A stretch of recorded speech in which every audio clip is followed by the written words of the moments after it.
আসসালামু আলাইকুম। আজ মঙ্গলবার। এই যে দেখেন দর্শক ভাইয়ের ঐতিহ্যবাহী ধানুয়াঘাটা ফরিদপুর পাবনা ধানুয়াঘাটার বিশাল বড় হাট।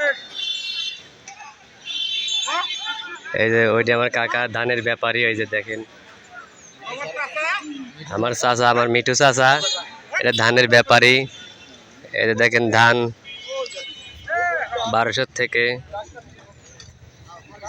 1350 1300 মাথার বাজার।